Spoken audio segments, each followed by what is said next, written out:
Welcome to High Vibes with your host, Bill G. At High Vibes, we're looking into what it means to be a fourth dimensional being in an ever-changing world. We hope that by listening to our podcast, you can feel a greater sense of peace and connection as we collectively raise our energetic vibration to the next level. And now for today's podcast.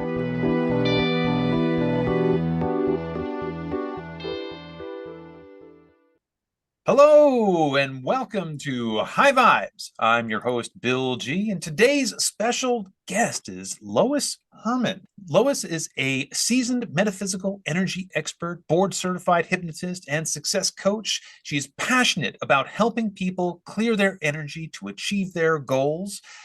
She's a professional corporate-based trainer. She created several training programs for light workers, holistic professionals, and those looking to enhance their life path. She offers a unique light worker energy integrity training and energy clearing and alignment certification. She also enjoys teaching neurolinguistics programming essentials and offers hypnosis certification training. She's also a best-selling author of the book Chronicles of Hope, and where she answers the call to bring hope to humanity, and she works with an incredible team to illuminate and empower the light workers so they may achieve their missions.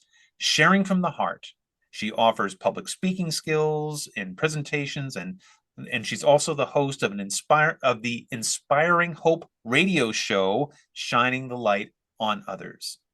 So, Lois, welcome to the show. Thank you, Bill. It's so nice to be here with you. To connect with you again, and I'm excited to be able to share, especially with others of like mind, because at this critical tipping point, as we say, it's important to be connected with others that share and that need to be able to have people that they can count on to be able to connect with. Yeah, speaking of tipping points, the last few years, not just the last few years, but especially lately, we have been seeing an uptick in on the one hand, the society seems to want to get back to the sense of normalcy, or at least what this new normal is in the post-COVID world.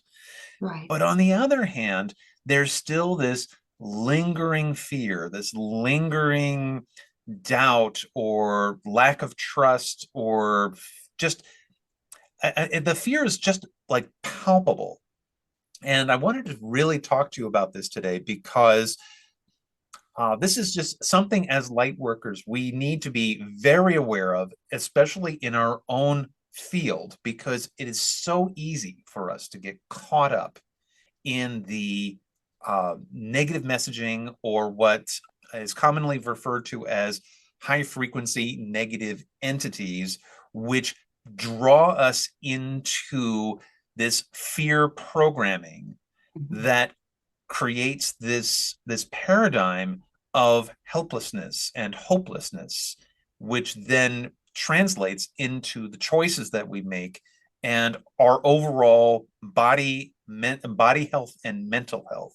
And I see this every day in the people that I work with, the clients that I serve, either in the tax office or through my Akashic dowsing.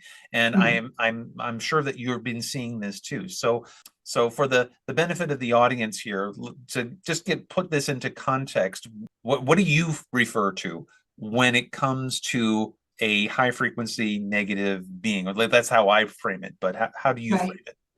Well, I'd like to address one of the comments that you were making. You just unpacked a whole lot right there, which is awesome.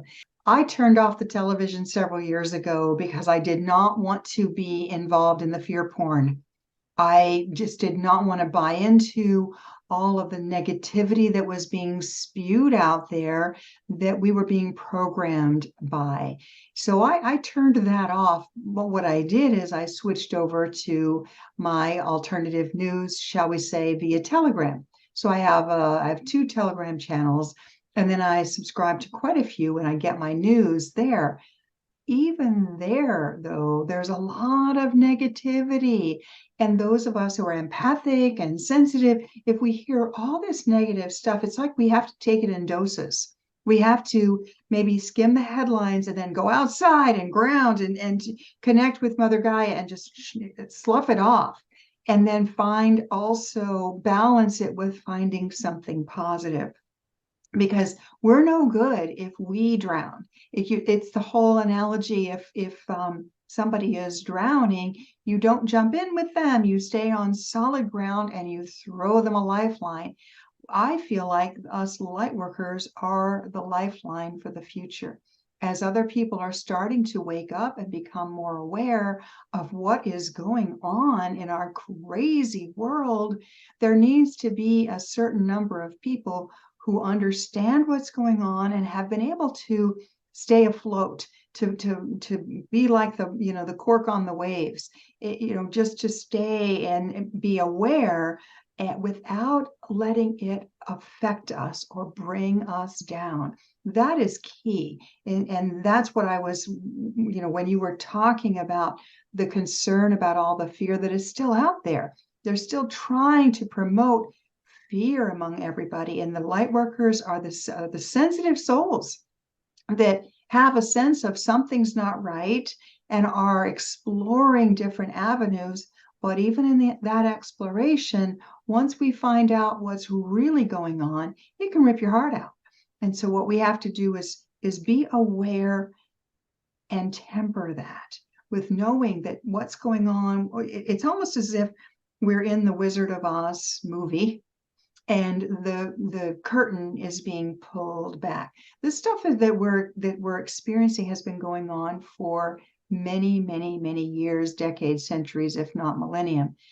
And it is just now being brought to the surface and exposed. And as we become aware of it, we have to put that in perspective so that it's not like, oh my God, this is all happening right now. We're seeing it for the first time with new eyes, is the way that I look at it. Well, And and that's the good news. it is the good news. Yeah, because the good Exactly right. news is if you can see it and you Right. are aware of it, that means it is purifying. That means it is clearing. It's Absolutely. on its way out. You're exactly right. When a tyranny thrives in ignorance, Exactly. and when there is outrage Yeah. at the atrocities as they are happening, then that is a sign that it's falling apart, Right. that Yep. it's not working anymore. That going back to the like the negative entities here, the law of one talks quite extensively about this. Mm-hmm. For those of you who are familiar with the law of one, there's various densities. There's 8 densities within the law of one. There's first, second, third, fourth, fifth, sixth, seventh, and eighth.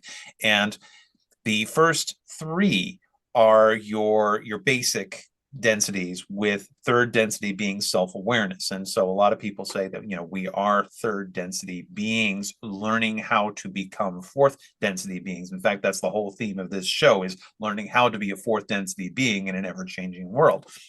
Yeah. And so we we are in a process of emerging.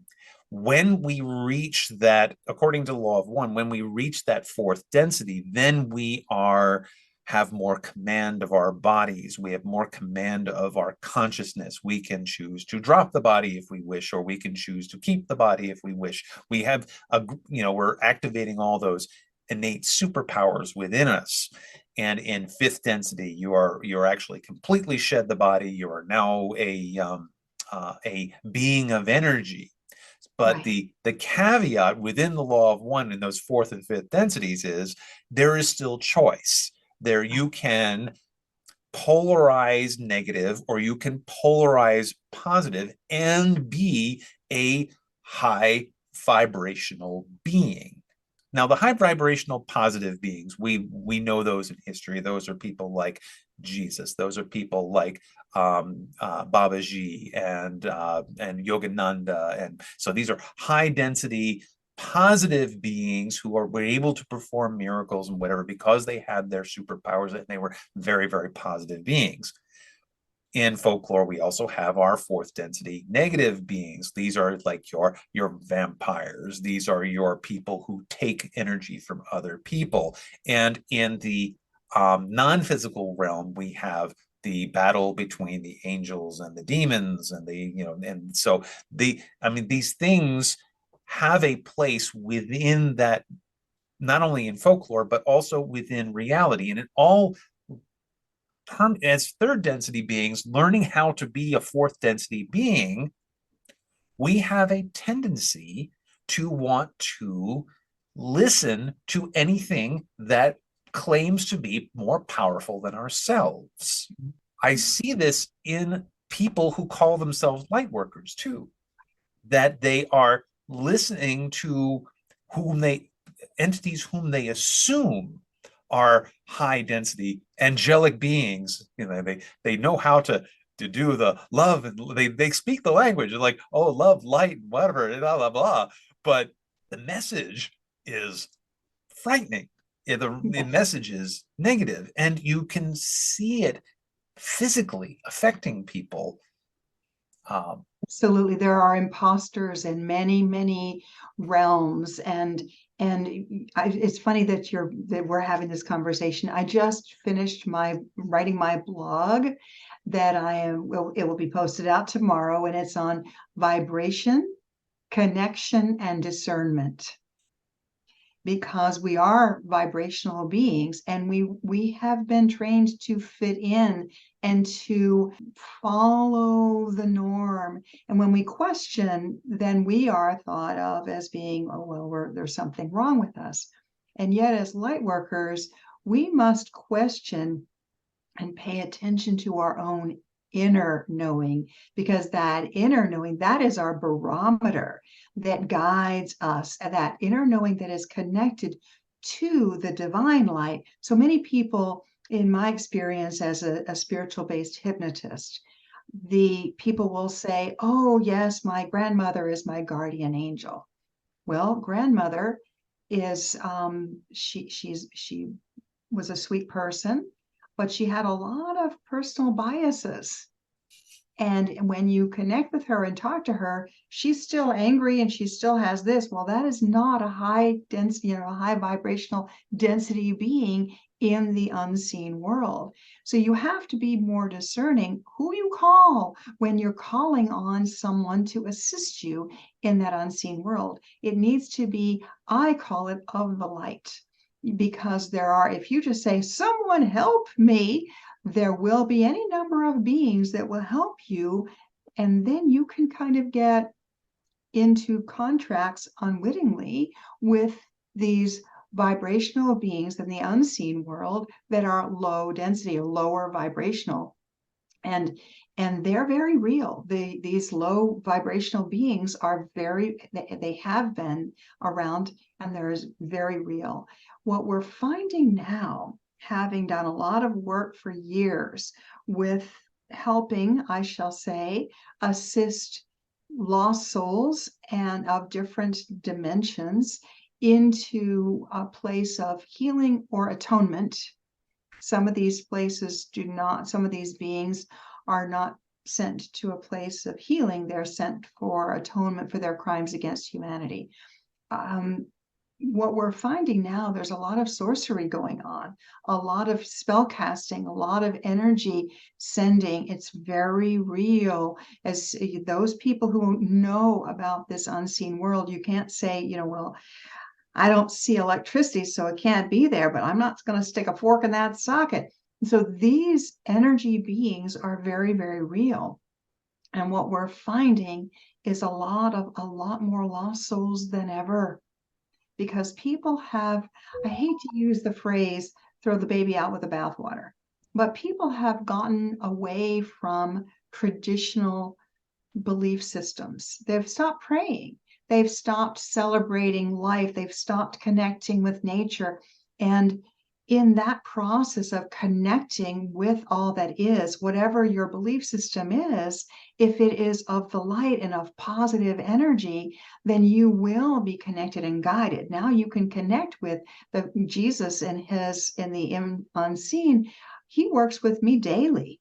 and his energy is incredible. But I have to be discerning, because there are ones that will present themselves as Jesus, but they've got red eyes. That ain't Jesus. Or they're angry. That's not Jesus. So the energy of the Christ Jesus is amazingly positive. So what we have to do as light workers is use our discernment when we are working with these energies in the unseen world, to make sure that we are working with the ones that are in that positive, that higher vibrational positive energy. Because the other ones can pose a certain way, I can say that they can sometimes pass. I have a 3-part check. They can't pass happy. They're not happy beings. But that's one of the things that, even if you're dealing with a really strong archangel like Michael, who would also be considered Lord Shiva in the Hindu faith, we give them names. So it's up to us. But the discernment is he positive? Is he of a positive aspect? That's really, really critical. So even though Archangel Michael is very strong, very powerful, he's also a happy kind of guy, and he's got a sense of humor. So you've got to be discerning when you're connecting with the unseen world. Does that answer your question? Absolutely. A positive and high density being will never encourage you to watch the news. They'll, will, That's will never true. or never will never encourage you to dislike anyone, or encourage you to hold on to anger, or even righteous anger Right. is still anger. It still has a low vibration. That's right. So I mean, and I'm speaking directly to people who like get involved in like protests and whatever. Yes, I understand that protesting is important when it is done with love, not when it's done with anger. And Martin Luther King was very clear. Gandhi was very clear when they were preaching this, that you do not hold a strike or hold a picket line with anger or hate. You do it with love. And because the minute you've moved over into anger or hate, you have given into that low vibration, and all you're doing is fueling the very thing you're protesting against.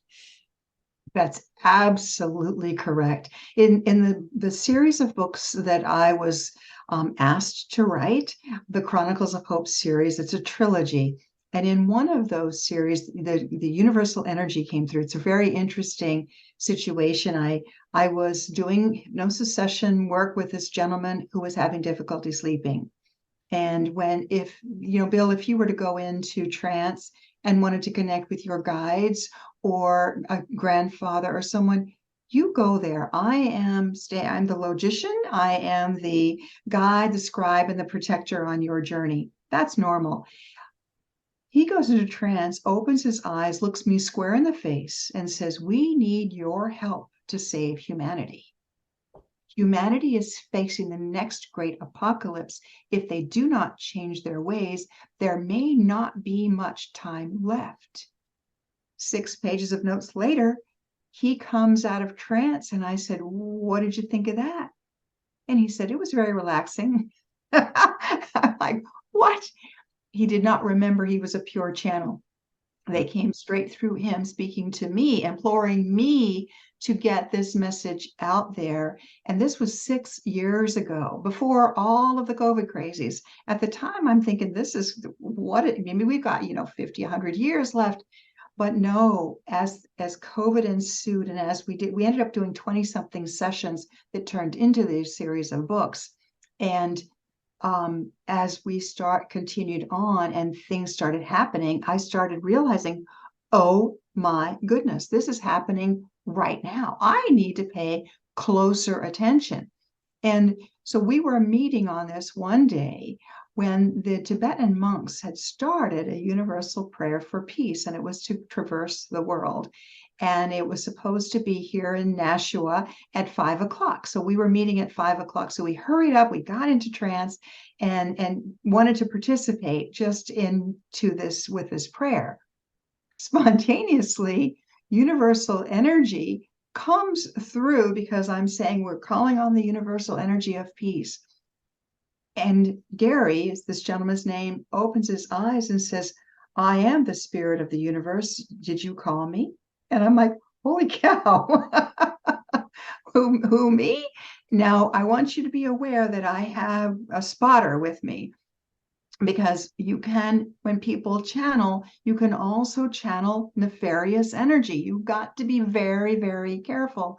So I had a wonderful consultant at the time who was able to read energy. And so he would go into trance with Gary and be able to see Gary's energy leave and this pure light energy come into Gary's body. Gary was truly a conduit for the energy that was to be given to me as the scribe. So what happened was, here we are just innocently going to join in this prayer. Universal energy comes through.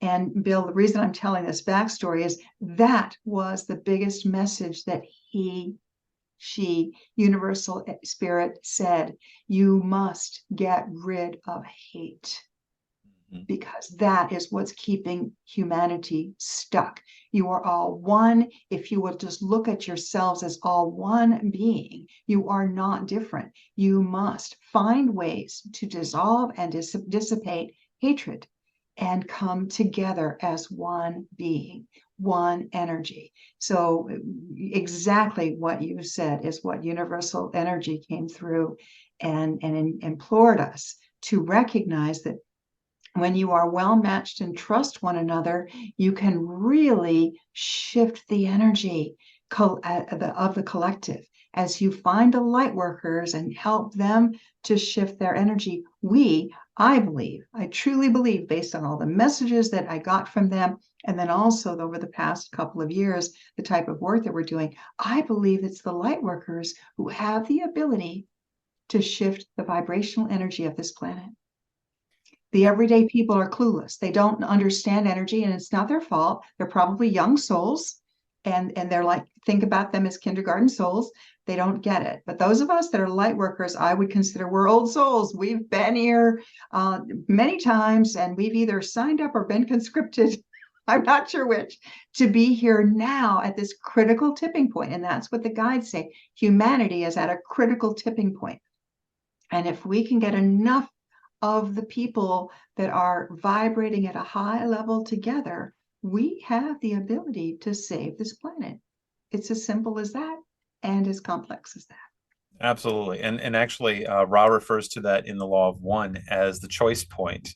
And that Okay. choice point is actually, it's a rather simple choice point. And Right. it's service to self or service to others.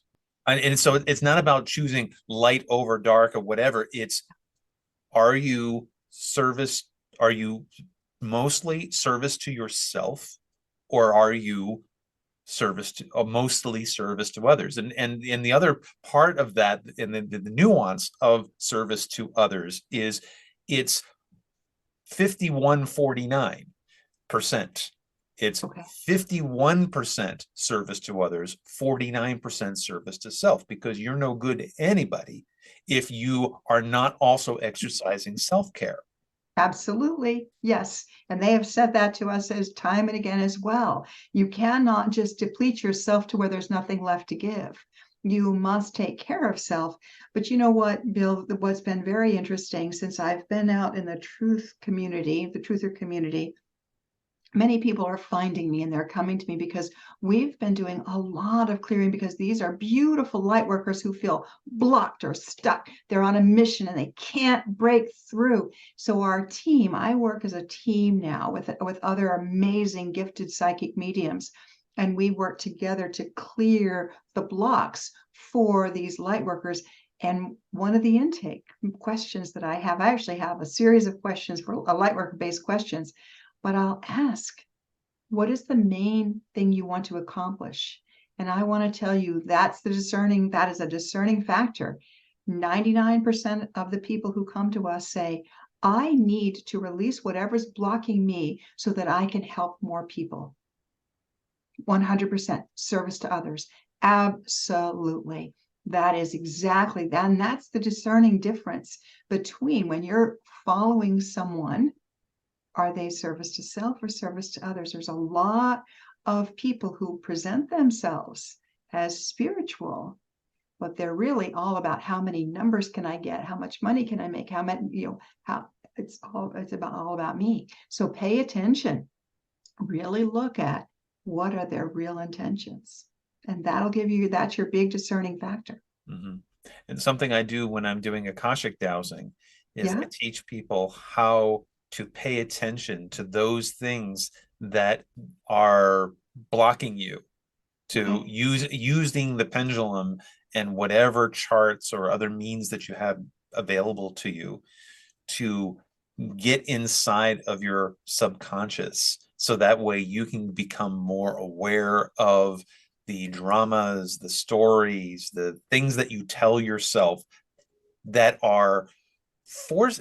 You think you're serving others, but you're really just serving yourself, only because it's your programming. It's the Right. programming of the world, or the programming that you came in with, the karma that you came in with, the things that you need to shed, things you need to get rid of.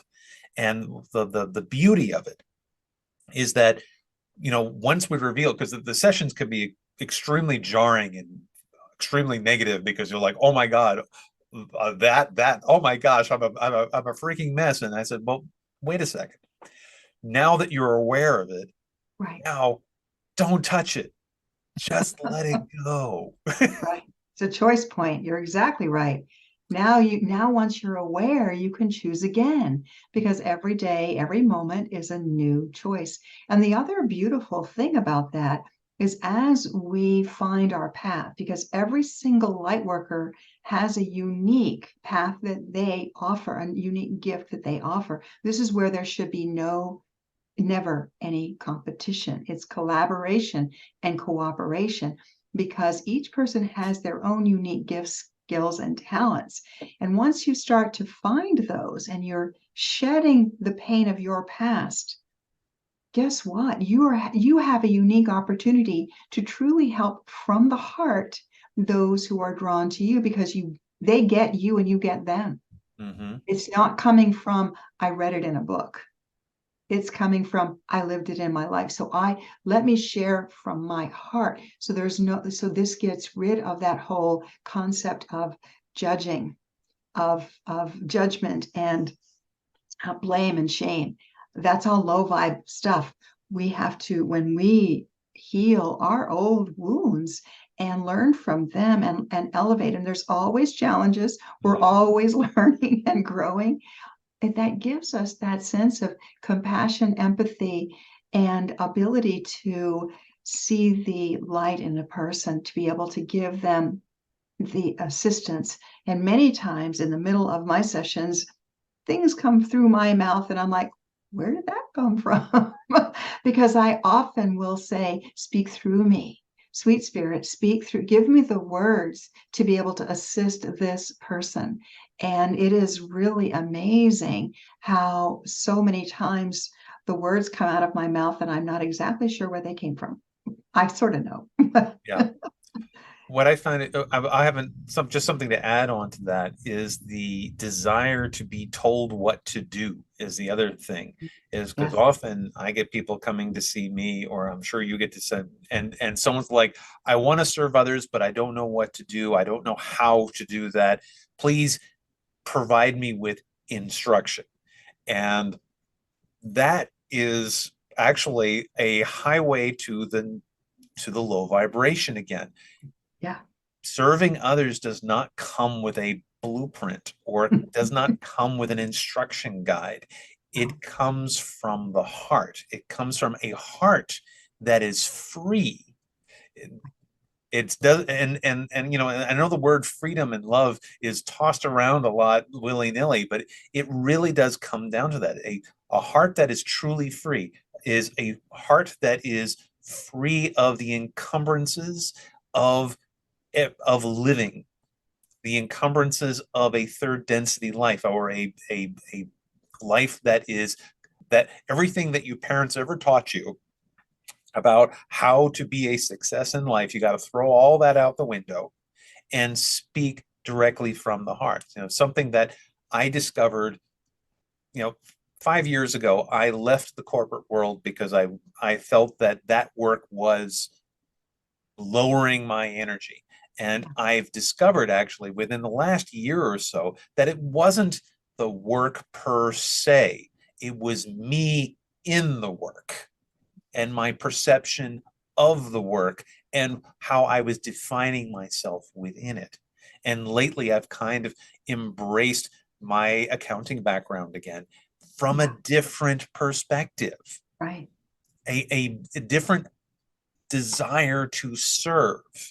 Now I'm using my skills to serve, not not serve myself because yes, it comes with financial rewards for myself, but that's just an exchange of the universe here. That's just the Absolutely. abundance coming in. Hmm. Where the joy of the work comes in is the serving and observing and the providing of that glimmer of servicing hope that I give to each and every one of those clients who come in the door, whether they're getting Akashic dowsing from me or they're getting tax advice or they're getting accounting advice. It's all, for me, it's all about service and hope and freedom. And even if I don't say the words, the energy is pouring from my heart. It's coming out from me. And that's the feedback I get from those clients afterwards. They're like, oh my gosh, he's amazing. He's like a walking encyclopedia of tax knowledge and whatever. And I'll be the first to admit I am not a walking encyclopedia. There's so much I don't know. But what they the reason why they feel that way is because of the energy I'm projecting, the service that I'm projecting, the caring, the me wanting you to be successful and joyful in whatever it is you're choosing to do. And you're a classic example of using your unique gifts. Somebody who's really good with numbers is it's like a puzzle to them. It's a different language, and you play with that, and that's fun and it's wonderful to you. And then other people look at that kind of stuff and just go blank. Mm-hmm. So what is your joy is your service. So it could be somebody who wants to work with animals. It could be somebody who wants to do gardening. Whatever your joy is, what gives you, what lights that little child in you up, that is your gift. Find that. What did you love to do as a child that just came naturally to you, that you really enjoyed and played with? Because what we should be doing are things that give us joy, that is like play, so it's not work. And so therefore, we're sharing from the heart. And I wanted to tag on to that. And I call these interviews now, when Jesus came through in the session with Gary, I'm interviewing Jesus, and what he said is the word love is often overused. He said it's a simple matter of compassion. Use compassion for everyone and everything, because you never know what really is going on with them. We don't. When I start doing intakes with my client and find that they've had just horrific things happen to them, but you would never know it to look at them. But those horrific memories and traumas are buried in them, and they come out in sometimes challenging or awkward ways. So when we have compassion for another, it's just being able to see them. My friend Mark Atwood has a poem that says, I see you. So it's about seeing them for who they are, not trying to change or correct or corral them, but just being there, holding space, listening, and seeing who they are and allowing another to be who they choose to be.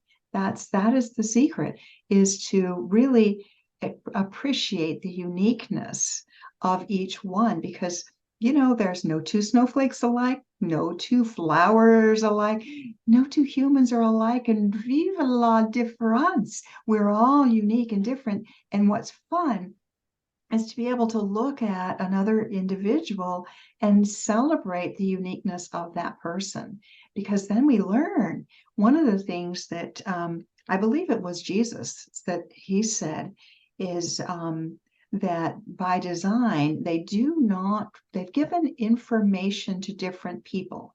They've split it up. They've given different pieces of information to different people.